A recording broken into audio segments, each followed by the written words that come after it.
자, 이번 시간에는 민법 총칙장을 열어드리도록 하겠습니다. 자, 민법 총칙은요, 교재 141쪽부터 시작이 되죠. 네, 그래서 보시게 되면 우리가 지금까지 전개된 부분이 계약법에서 출발이 돼서 민사특별법을 거쳐서 지금 이쪽으로 전개를 하고 있습니다.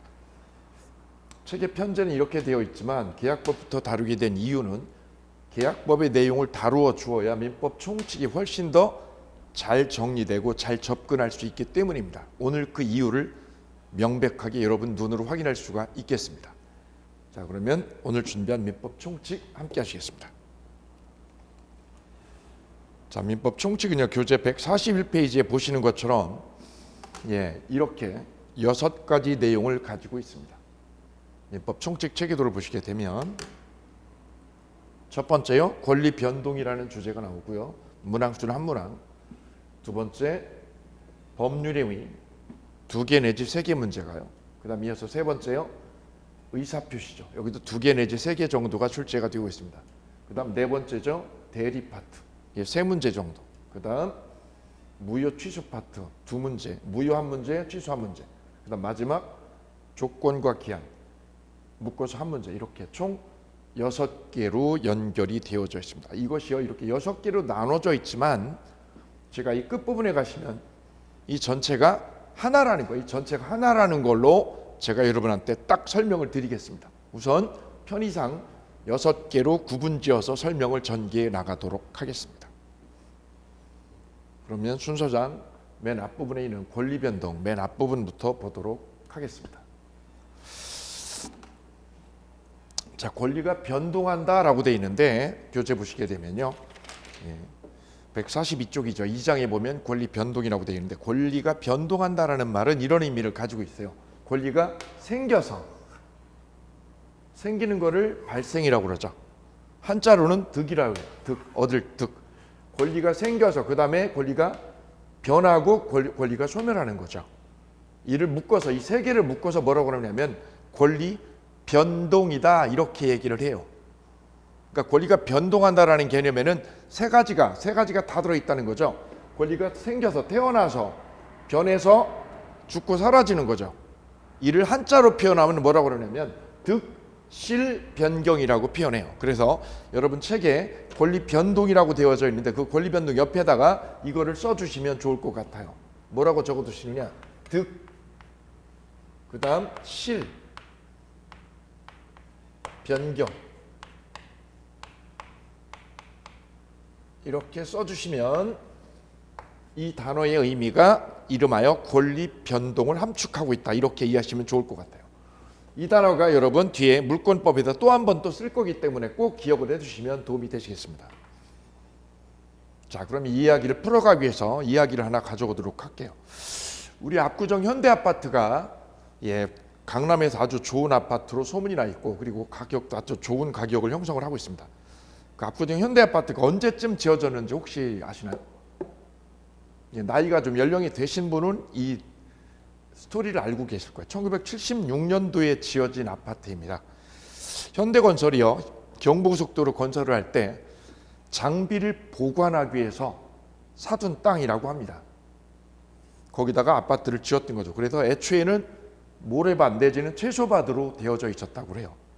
76년도에 지어서 그 뒤로 분양이 되었죠. 사원들에게, 그 다음에 일반인들에게 분양이 되어서 계속 손바뀜이 됐겠죠.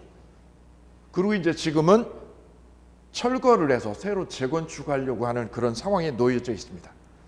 그럼 이 과정을 민법 쪽으로 끌고 들어오면 이렇게 될 거예요. A가 현대건설이죠. 현대건설이 아파트를 신축을 했어요. 여기다 신축을 했죠.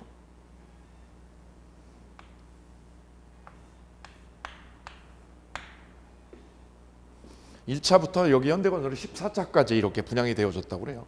자, 이때 현대건설이 여기 신축을 해서 분양을 했습니다. 그리고 또 거기 살다가 또 누군가가 또 들어왔겠죠. 손바뀜이 계속 생겼겠죠. 손바뀜 계속 생깁니다. B에서 C로 주인 바뀌고 D로 바뀌고 계속 바뀌었을 거예요. 그러다가 현재 최종적으로 이 아파트가 너무 오래되고 노후해서 철거하고 새로 지으려고 그런다. 이때까지 과정을 우리 민법에서는 이렇게 얘기를 합니다. 이 건물이 태어나서 발생해서 손바뀜이 계속 생겼죠. 권리자가 변해서 마지막에 건물이 철거되면 이렇게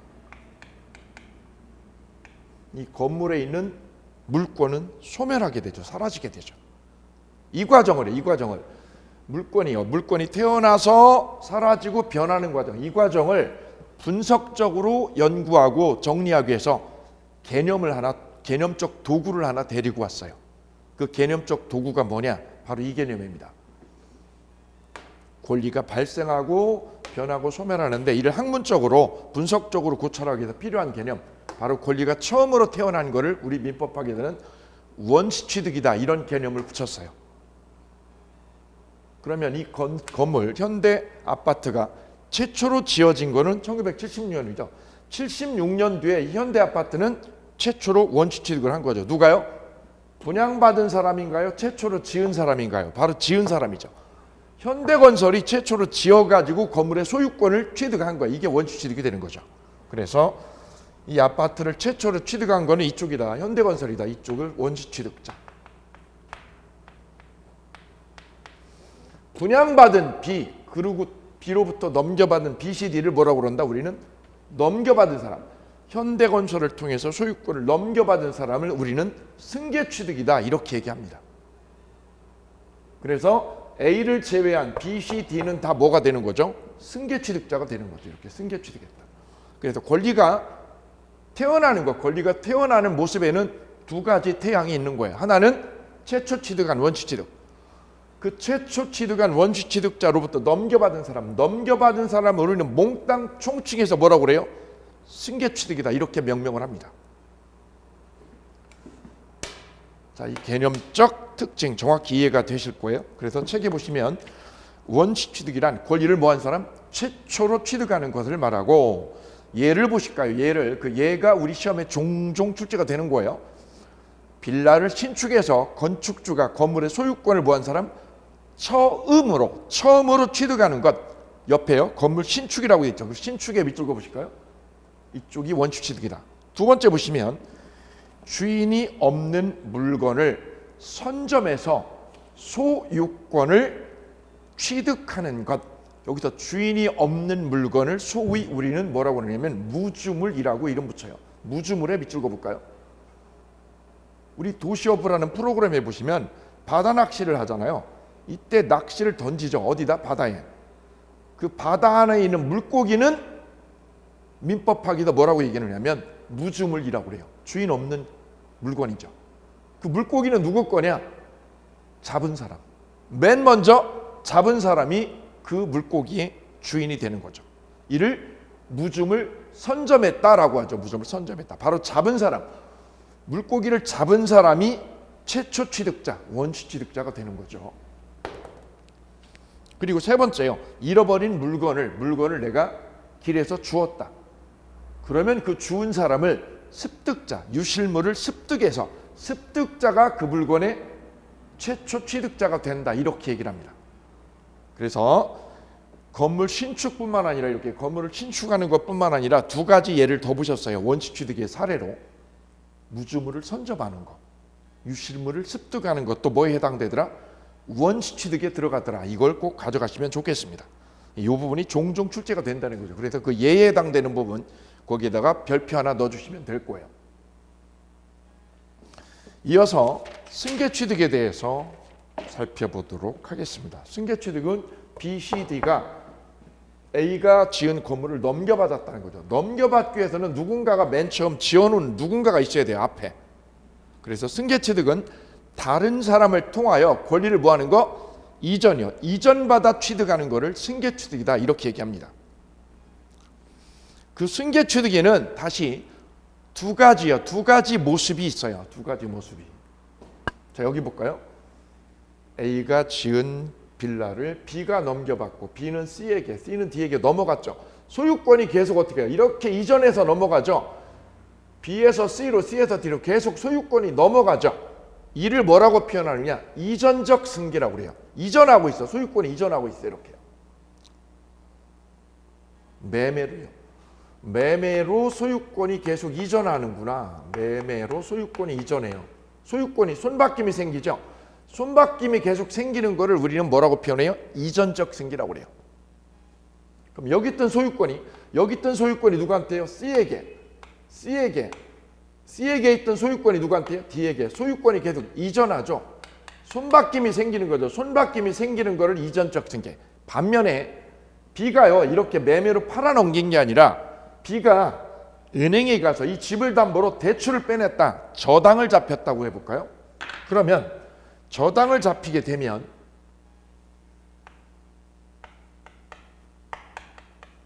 우리는 이를 저당권을 설정했다라고 그래요. 나 집 담보로 저당 설정했어. 그 융자금 1억을 빼냈어. 집 담보로. 그럼 저당을 설정하면 은행에다가 그러면 이 은행이라는 이쪽이요. 이 집 소유권을 가져가나요? 안 가져가나요? 가져가진 않죠. 매매는요, 소유권이 일로 가져가죠. 매매는 소유권을 일로 가져가는 거죠. 이쪽에 있는 소유권을 일로 이전해버려요. 이게 이전적 승계죠. 이전적 승계는 소유권이 이전해버려요. 이렇게요. 손바뀜이 바로 생기죠. 그런데 저당권을 설정하면 소유권 일로 이전하나요? 이전하지 않죠. 여기 그대로 남아있죠. 남아있으면서 저당권이라는 제한적인 권리를 얘가 차지하는 것뿐이에요. 소유권이 여기 남아있죠. 바로 이 점이 이전적 승계와 뭐하고요? 설정적 승계. 이전이냐 설정적 승계냐 결정적 차이는 이걸로 구별하는 거예요. 소유권이 권리가 이전해버리면 이전했다. 이전적 승계가 됐다. 그런데 집을 저당을 설정했다 아니면 전세권 설정했다. 내가 이 집을 C한테 전세 놨어. 전세 1억에. 전세권을 설정했다. 이것도 소유권을 가져가는 게 아니죠. 그냥 전세권, 집을 전세로 살 권리만 가져가는 거지 소유권까지 가져가진 않죠. 이를 뭐라고 그러죠? 설정적 승계라고 불러요. 결론, 이전적 승계는 소유권이 일로 넘어갔다. 이전했다라는 거예요. 이전했다. 설정적 승계는 소유권이 이전하지 않았다. 바로 이 점. 이 점이 이전적 승계와 설정적 승계의 결정적 차이다. 이 점 명백하게 머릿속에 입력하시기 바랍니다. 시험 문제는 이렇게 출제가 됐다는 거죠. 집에 저당권을 설정하는 거 같은 맥락으로 전세권을 설정하는 거는 이전적 승계다. 맞음 틀림? 틀림. 너무 쉽죠. 이 정도가 우리 시험 문제라는 거죠. 여기에 별표 하나 하실게요. 24회 시험에서도 그리고 30회 시험에서도 이 부분이 탁해되었습니다. 집의 저당권을 설정하는 거는 설정적 승계다. 이전적 승계 아니다. 이 정도가 되겠습니다. 이전적 승계 읽어볼까요? 주인이 보유하던 권리가 이전하여 승계인에게 그대로 뭐하는 거? 양도되는 것. 내가 집을 팔았다는 거는 이 권리가 이거 양도됐다는 거. 양도됐다. 그 다음 권리의 변경에 대해서 이제 살펴볼게요. 권리 발생은 둘 중에 하나였어요.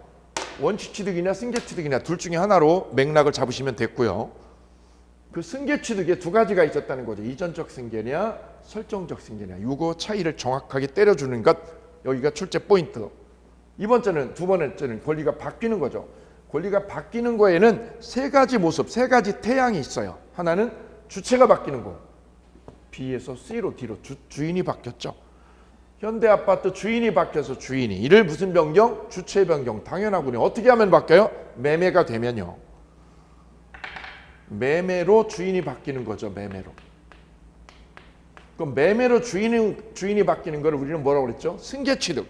승계취득 중에서 뭐라고 그랬죠? 이거를 이전적 승계라고 그랬다. 이전적 승계. 오케이. 주체의 변경은 결론 뭐죠? 이전적 승계하고 동의어다. 두 번째는요. 내용의 변경입니다. 자, 이 부분이 시험에 잘 나오니까 이렇게 별표 하나 하고 강의 들어보실게요. 내용의 변경의 별표. 자, A가 B하고 계약을 체결했어요. 이 건물이 예컨대 공장이라고 해볼게요. 공장을 B가 10억에 사기로 계약을 했다. 얼마에? 10억에. 그럼 A가 B에게 줘야 될 거는 뭐죠? 공장이죠. 이 공장을. 공장을 B한테 넘겨주면 돼요. 대가를 얼마 받고요? 10억을 받고. 내가 10억 줄게. 당신 공장을 나한테 넘겨줘. 이 매매 목적은 공장하고 돈 10억 주는 거죠. 이게 매매. 내용이죠. 이때 이 공장이 공장 주인 A의 관리 소홀로 불이 나버렸어요. 이게 멸실해 버렸어요. 이게 불나버리면, 불타버리게 되면 공장을 줘야 되는 A의 채무가, 내가 공장을 줘야 되는데, 그리고 돈을 받아야 되는데 이 채무가 어떻게 됐어요? 불나가지고 이행불능되면, 이게 불능이 되면 어떻게 바뀌느냐면, 공장을 줘야 되는 본래 채무가, 본래 채무는 공장 주는 거죠. 근데 이것이 불나가지고 이행이 불능이 되면 이 채무는 뭘로 바뀌느냐면 손해배상, 돈으로 변상하게 돼요. 돈으로. 이를 손해배상 채무라고 그래요. 따라서요, 본래 채무는 뭐를 주는 거예요? 공장 주는 게 본래 채무죠. 근데 그게 뭘로 바뀌었어요? 손해배상으로. 손해배상 채무로 채무 자체가 어떻게 됐냐면 바뀌어버렸다. 채무가 바뀌었어요. 채무의 뭐가? 내용이. 공장 주는 것이 돈으로 바뀌었죠. 이를 채무 뭐의 변경? 내용의 변경이다. 이렇게 얘기하는 거죠.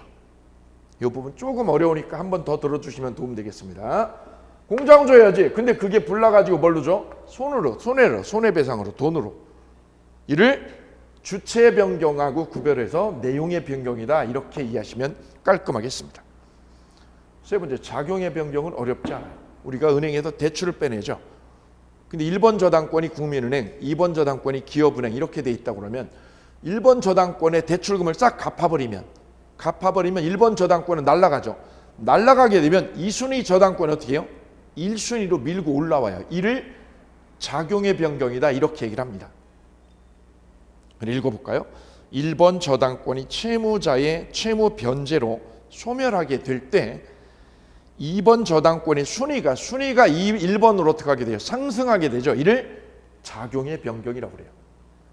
2순위 저당권이 몇 번으로? 1순위로 올라오는 것. 이를 작용의 변경. 여기서 조심할 건 이 부분이다. 내용의 변경과 작용의 변경이 다르다라는 거죠. 이 부분. 우리 시험에 이렇게 출제가 되어 있어요. 2순위 저당권이 1순위 저당권으로 순위가 승진하는 것. 순위가 승진하는 것은 내용의 변경이다 라고 하는 것은 잘못된 지문이죠. 이거는 작용의 변경을 얘기하고 있습니다. 오케이. 이 정도가 권리의 변경에서 출제됐던 논점들. 이어서 권리 소멸 보실까요? 자, 이 아파트가 철거되고 없어지면 물권은 사라지는 거죠. 이를 뭐라고 그럴까요? 절대적 소멸이라고 해요. 지어졌던 아파트가 너무 노후해서 철거해서 없어졌죠. 절대적으로 물권 사라졌죠. 절대적 소멸. 상대적 소멸이 이제 유의미한 부분인데요. 상대적 소멸은 이런 거죠. B가 C에게 아파트를 팔면, 또는 C가 B에게 팔면 이렇게 되는 거죠. B는 C에게 팔았으니까 B는 소유권 어떻게 했어요? 잃었죠. 얘는 소유권을 상실했죠. 반면에 산 사람은요, 매수자는 소유권 어떻게 했어요? 얻었죠. 취득했죠. 그러니까 B 입장에서 B가 누구죠? 전주인, 얘는 세주인. 전주인하고 세주인의 입장이 상반된 거예요. 자, 이 집을 가지고 같은 집을 가지고 이 매매가 되면, 집에 대한 매매가 이루어지게 되면요, 이런 얘기를 하는 거죠. 집에 매매가 되면 전주인은 뭐라고 그래요? 나는 집을 잃었다. 팔아가지고 집을 잃었다. 상실했죠. 근데 세주인은 어떻게 해요? 집을 얻었다 이거죠. 그래서 이 집에 대해서 세주인은 집을 얻은 거고요. 전주인은 집을 잃은 거니까 이걸 뭐라고 그러죠? 우리는 전주인 입장에서 뭐라고 그래요? 상대적으로 나는 이 집의 소유권을 상실했다. 그래서 이거를 상대적 소멸이다. 이렇게 얘기하는 거예요. 별거 아닌 거죠, 사실은. 나 집 팔았어. 팔아가지고 집을 어떻게 해서 소유권을 잃었지. 이를 무슨 소멸? 상대적 소멸. 오케이. 매매로 집을 잃으면, 매매로 집 넘긴 사람. 그러면 이렇게 되는 거죠. 매매로 집을 팔면 권리의 발생에서는 뭐죠? 승계취득이죠. 승계취득 중에서 뭐에 들어가요? 이전적 승계에 되네요. 이전적 승계에 해당된다, 1번에. 그리고 이거는 권리 변경 중에서 매매로 주인이 이렇게 바뀌는 거, 매매로 주인이 바뀌는 거는 승계취득 중에서 이전적 승계고요. 권리 변경에서는 세 가지가 있죠. 주체의 변경, 내용의 변경, 작용의 변경. 셋 중에 뭐에 들어가요? 주체의 변경이네요. 세 번째는요. 권리의 소멸 중에서 절대적 소멸이 아니라 무슨 소멸? 상대적 소멸에 들어간다. 그래서 매매로요. 내가 집을 매매로 팔았다. 매매로 집을 팔아치웠다. 이를 우리 민법학에서는 분석적으로 얘기할 때 세 가지 관점에서 얘기를 할 수 있다 이거죠. 이전적 승계가 일어났군. 이전적 승계가. 매매로 집이 바뀌었어? 오케이. 매매로 집이 바뀌면 첫째는 뭐라고 그래요? 원시 취득이 아니라 무슨 취득? 승계 취득이죠. 승계 취득 중에서 무슨 승계다? 이전적 승계야. 이전적 승계. 소유권이 왜? 이전에 했잖아. 두 번째는 권리 변경 중에도 권리 변경 중에는 뭐에 해당돼요? 주체 변경이다. 주체의 변경이 일어났어. 그 다음 권리 소멸 측면에서는요. 권리 소멸 측면에서는 상대적 소멸이야.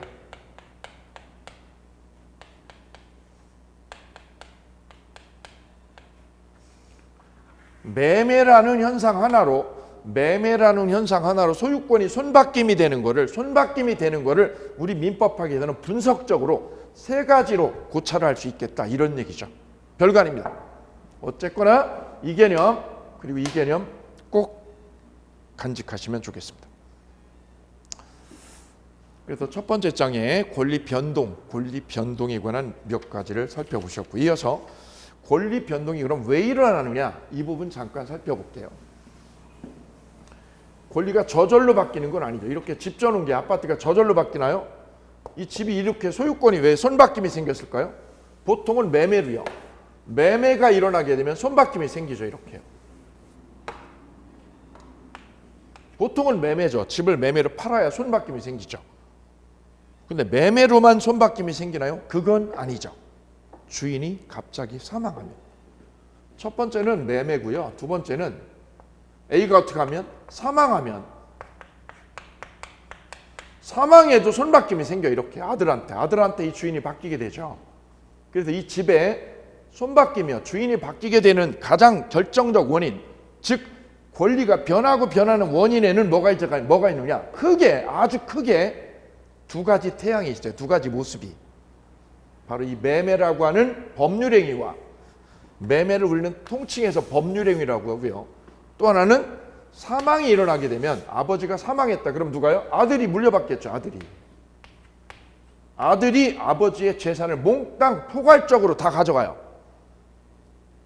그래서 권리가 이쪽에 있는 권리가 누구한테요? 매매로든 아니면 사망으로든 권리가 넘어가게 되죠.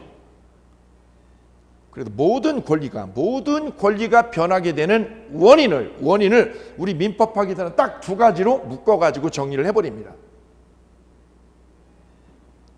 뒤에 PPT를 보시겠습니다. 자, 어떤 권리가 나한테 생겨요. 이 집에 대한 권리가 생기더라. 권리가 생기는 걸 뭐라고 그래요? 권리 변동이라고 그래요. 변동을 우리는 뭐라고 그러죠? 득실 변경. 얻거나 잃거나 변경하는 것.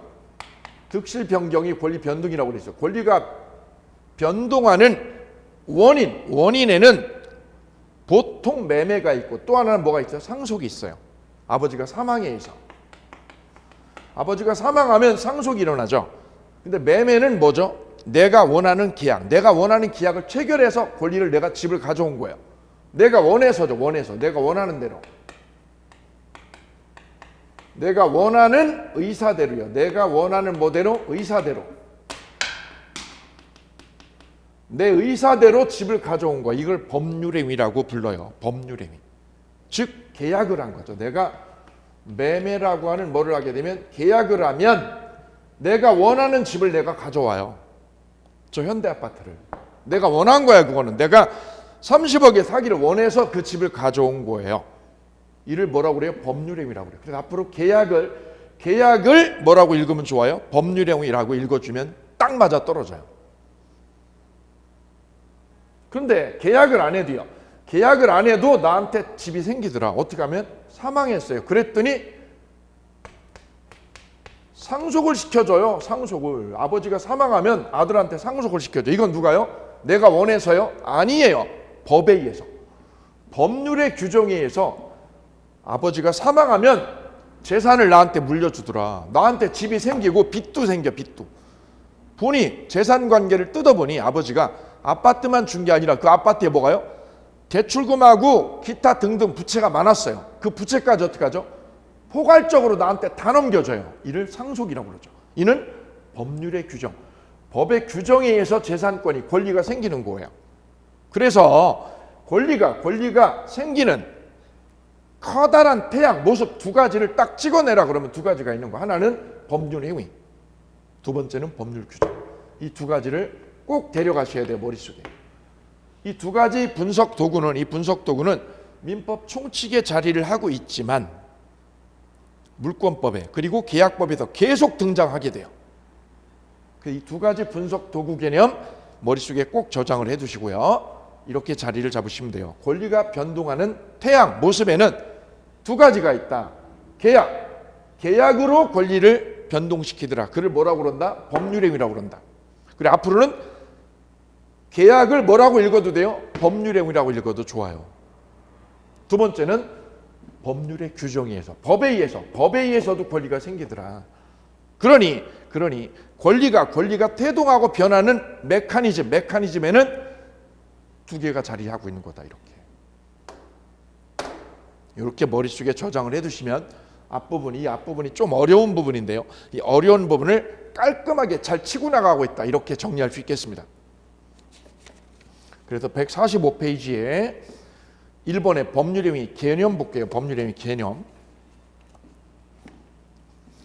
거기에 개념에 1번 볼까요? 권리 변동이 일어나기 위해서는 일정한 전제 조건을 갖춰야 되는데 그 전제 조건을 뭐라고 그래요? 법률 요건이라고 그래요. 법률 요건. 이 두 가지요.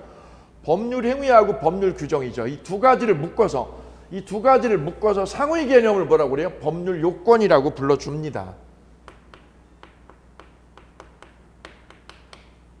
이 요건이 갖춰져야 뭐가 생겨요? 권리가 변해요. 권리 변동, 권리가 생겨요.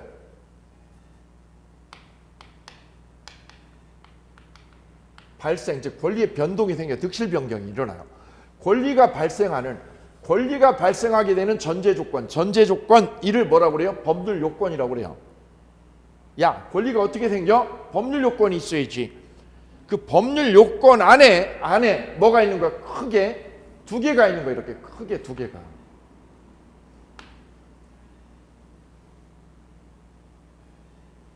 어떤 요건을 갖춰야 권리가 생기잖아요. 그 요건 안에, 법률 요건 안에 두 가지 패러다임이 있는 거죠. 법률 행위라는 패러다임과 법률의 규정이라는 패러다임 두 가지가 있는 거예요.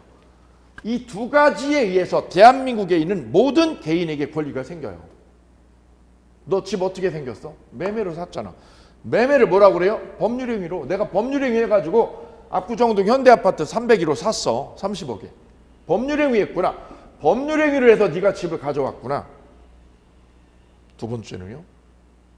상속에 의해서 내가 압구정동 901호를 가졌어. 너는 샀냐? 나는 아빠 찬스 써가지고 난 상속받았어. 임마 상속. 권리가 생겼죠.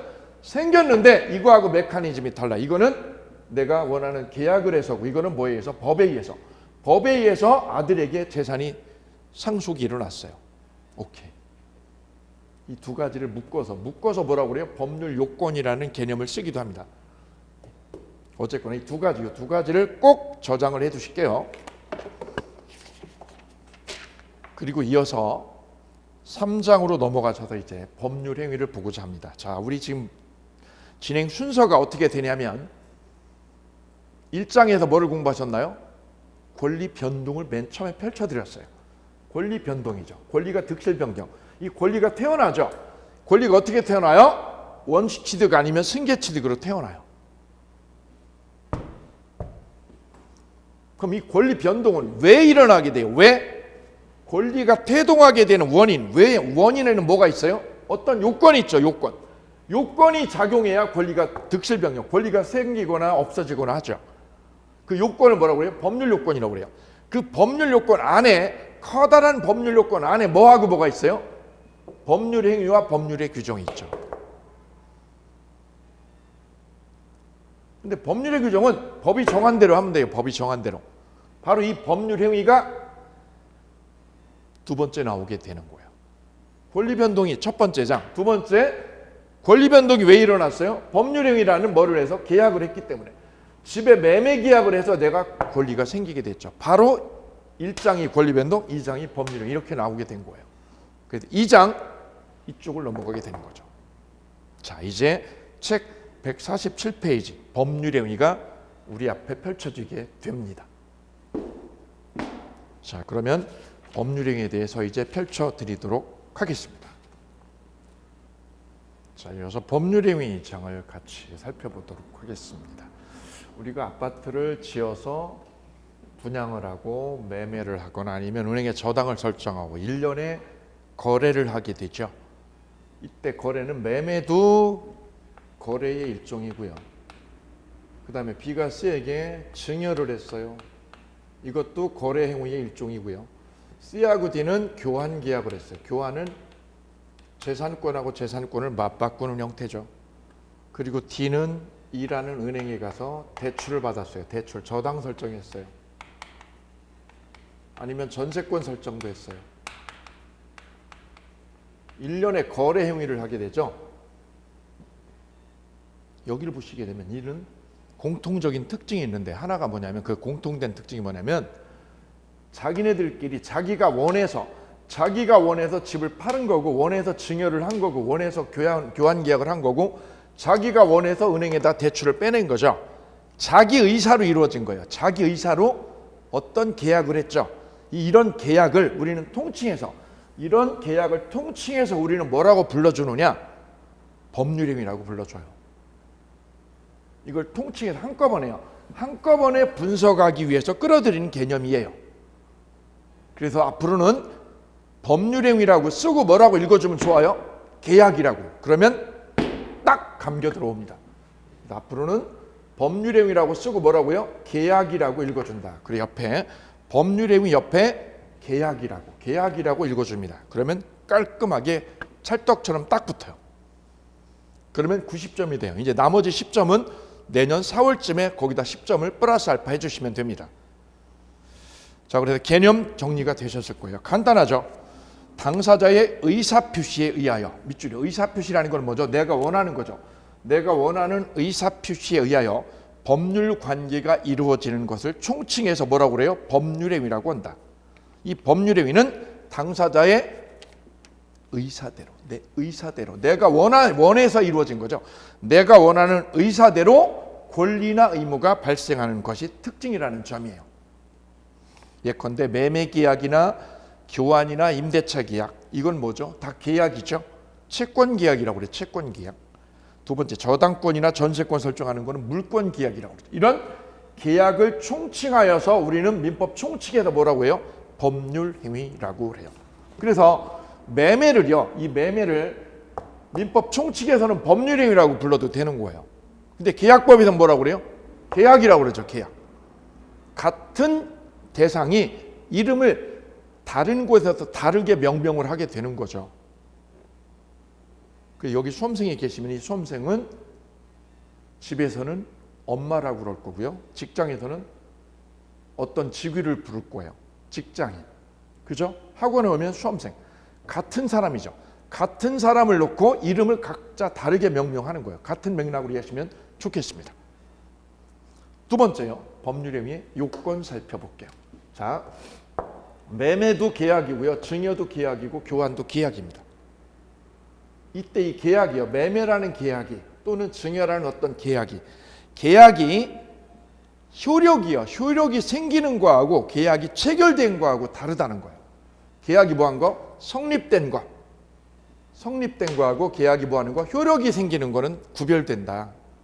근데 우리 일상생활은 이걸 구별 안 하거든요. 나 오늘 부동산 매매 계약을 했어. 이 압구정동 현대아파트 301호를 30억에 매매 계약서를 썼어. 매매 계약서를 썼다라는 말은 뭐냐? 계약이 성립했다라는 거죠. 그럼 어떤 전제하에 계약이 성립하느냐? 세 가지예요. 세 가지 전제하에 계약이 성립했다라고 그래요. 첫째, 당사자가 있냐, 당사자. 당사자 누구야? 매도자 A, 할머니, 매수자 B, 신혼부부 두 사람이 매매 당사자야. 매도자, 매수자 A와 B. 목적은 매매야, 증여야, 교환이야? 매매야, 매매. 목적은 매매. 대금 얼마야? 30억이야. 그 다음 의사표시 했어, 의사표시. 두 사람 다 의사표명 한 거야. 한 거야. A만 한 거야. 아니야, B도 했어. B도 오늘 답을 줬어. 의사표시 있어. 그럼 이 세 가지 요소, 3요소를 갖추게 되면 계약이 어떻게 했다고 그래요? 매매 계약이 뭐 했다? 체결되었다 또는 성립했다라고 얘기하는 거야. 오늘 계약 체결했어. 이 세 가지가 갖춰지면. 그래, 계약 성립의 3요소는 세 가지예요. 당사자, 목적, 의사표시. 거기에 동그라미 하실게요. 그런데요, 이 계약이 체결이 된 거하고 계약이 뭐 하는 거? 효력이 생기는 거는 다르더라. 이 세 가지가 갖춰지면 계약이 어떻게 한 거예요? 성립된 거야, 성립. 이를 무슨 요건이라고 그래요? 성립 요건을 갖췄다라는 거죠. 근데 이 계약이 체결된 것과 계약이 뭐 하는 것? 유효가 되는 건 다른 거야, 유효가 되려면 이 계약이 체결된 거죠. 체결했다고 우리 일상생활에는 계약서 썼다, 체결했다라는 표현을 쓰고요. 이것이 뭐 하려면 유효가 되기 위해서 필요한 요건을 뭐라고 그래요? 효력 요건이라고 그래요.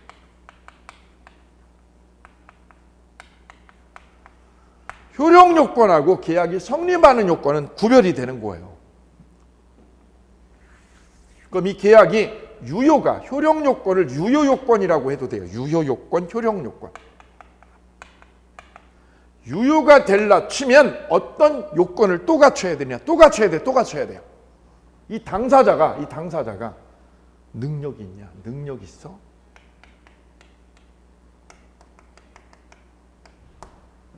의사 능력 있어. 의사 능력은 뭐야? 사물을 변별할 능력. 사물의 시시비비를 따질 수 있는 능력을 의사 능력이라. 의사 능력 있어? 두 번째는 목적. 목적이 적법한 거야. 목적이 적법의 적법성을 따져요. 적법성.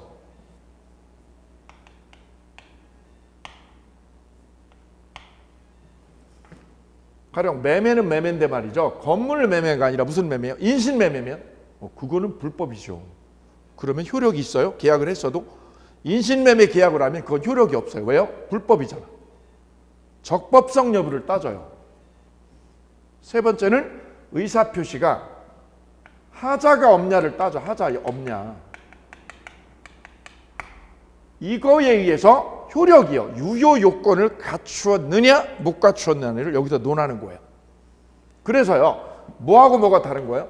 성립 요건하고 효력 요건이 다르다라는 거지. 그냥 계약하기만 하면 유효가 되는 건 아니에요. 가령요. 우리가 이제 민법 총칙을 지금 다루고 있지만 우리는 미리 오기 전에 민법 총칙을 오기 전에 우리는 어디를 거쳐왔어요? 민사특별법을 거쳐왔죠. 계약법하고 특별법을. 자, 거기를 거쳐왔기 때문에 민법 총칙을 두드리고 부숴버리는데 훨씬 힘이 생겨요. 쉽게 예를 하나 들어볼게요. 우린 주택임대차보호법이라는 특별법을 다루고 왔어요. 주택임대차보호법은 약자인 임차인을 법이 우대를 해요. 그래서 계약기간을 1년으로 해도 몇 년을요?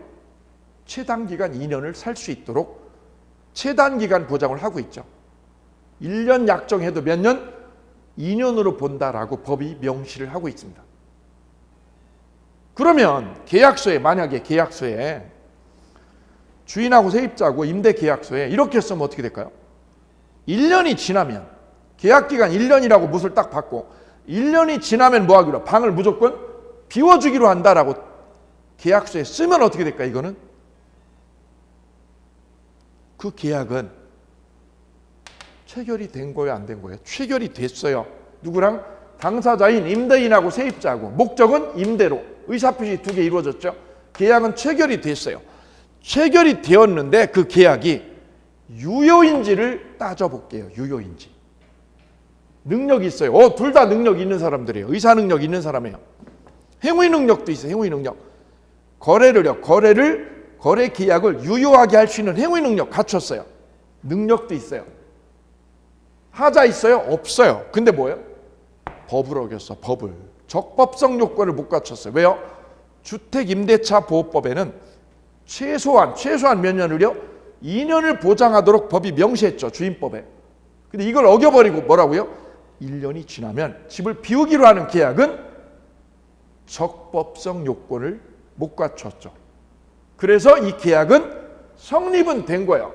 계약은 성립은 했으나 뭐예요? 효력 요건을 갖췄어요? 못 갖췄어요? 못 갖췄죠.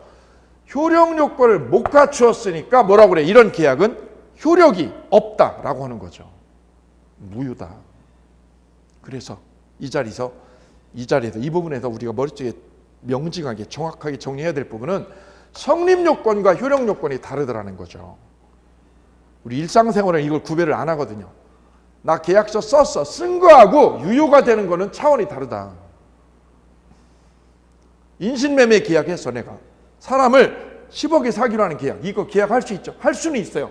계약은 됐죠. 10억에 사기로. 근데 그게 유효냐 무효냐는 차원이 다르다. 적법성 요건을 못 갖춰서 무효라고 그거. 그래서 계약 성립 요건과 무슨 요건이?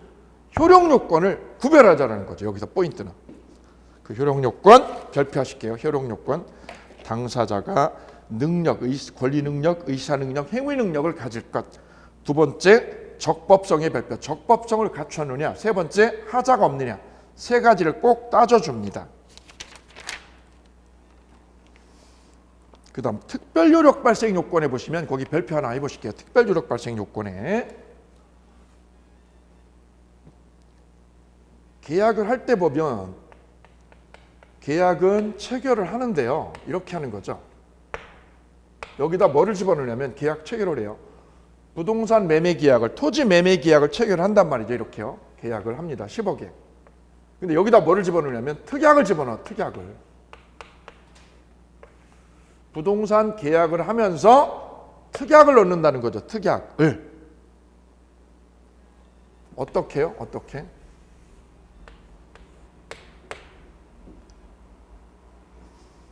아파트를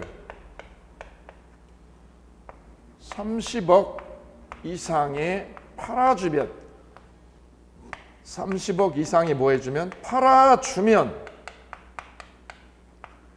이게 조건이네요. 조건. 30억 이상에만 뭐 해주면? 팔아주면 매각에 주면 뭐라고요? 별도로 벤츠 하나 뽑아준다고요. 벤츠를 뭘로 주겠다? 선물로 준다. 결론은 뭐래요? 벤츠를 선물로 주는 게 결론입니다. 근데 주는데 뭐예요? 조건이 있네. 조건. 얼마에? 30억 이상에 팔아주면 이걸 뭐라고 그래요? 조건부죠. 조건부. 조건부 계약이라고 그래요. 조건부 계약. 계약은 계약인데 계약에다 뭘 걸었어요? 조건을 달았잖아. 조건을. 그럼 이 계약은 법률행위라고 그랬어요. 이 법률행위는 언제 벤츠를 넘겨받게 될까요? 벤츠를 언제 가져올 수 있게 될까요? 조건이 어떻게 되면? 성취가 되면. 이 조건을 뭐하면? 성취시키면. 조건을 성취시키면 이 법률행위, 계약은 효력이에요. 효력이 생기게 돼요.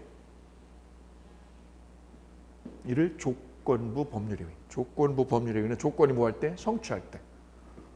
이렇게 되면 조건이 성취돼야 이게 벤츠가 생기는 거고, 두 번째는요. 이렇게 하면, 내가 사망하면, 야, 내가 죽으면, 내가 뭐 하면? 죽으면 벤츠 줄게. 이건 뭐죠? 내가 죽으면이라는 거죠. 이게 앞에 딸려 있죠. 이거를 기한이라고 그래. 기한. 내가 죽으면 벤츠가 선물로 나오는 거죠. 이때 효력이 생기는 거예요. 그래서 조건을 붙이면 조건이 뭐 할 때요? 이루어졌을 때 효력이 생기고, 기한을 붙이면 내가 뭐 할 때? 죽을 때 벤츠가 생기는 거죠. 그래서요, 두 가지를 거기다 하나 특별 요건. 특별 요건으로 두 개를 붙여놨어요. 거기 별표하실게요. 조건부 계약을 조건부 법률행위라고 읽어도 되죠. 조건부 계약은 언제 효력이 생겨요? 조건이 뭐한테? 성취됐을 때. 성취 옆에 써보실게요. 이 단어를. 30억 이상이 팔아주면 벤츠를 선물로 준다고 그랬잖아요. 이게 바로 뭐죠? 조건이 성취되었을 때. 반대로 기한이요. 기한은 내가 뭐 할 때? 죽을 때 벤츠를 선물로 준다고 그러잖아요. 죽어야 효력이 생겨요. 이 계약은. 이를 뭐라고 그래요? 특별 효력 요건.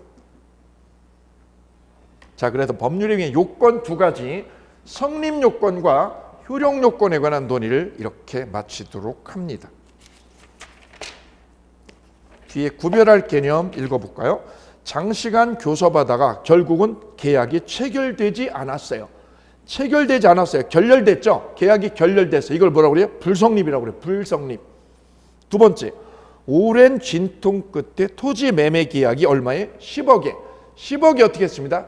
체결되었습니다. 그러면 뭐라고 그래요? 계약이 성립했다라고 그래요. 성립했다. 세 번째는요. 토지 매매 계약이 체결되고 유효하다. 유효하다라는 건 뭘까요? 효력 요건을 해요. 효력 요건까지 갖췄더라. 야, 계약이 체결됐지? 체결된 거에서 나아가서 뭐까지요? 효력 요건까지 갖췄어. 효력 요건이 그럼 뭔데? 능력도 있고 적법하고 하자도 없어. 세 가지. 그 다음 네 번째는요. 계약이 체결되었어요. 이 계약이 체결되었는데 뭐예요? 법을 어겼어. 법을 어겼어요. 그래서 뭐예요? 효력이 없어요. 이를 뭐라고 그래요? 무효라고 그래요. 그러면 1번하고 4번은 같은 거예요? 다른 거예요? 1번은 뭐죠? 계약이 불성립한 거예요.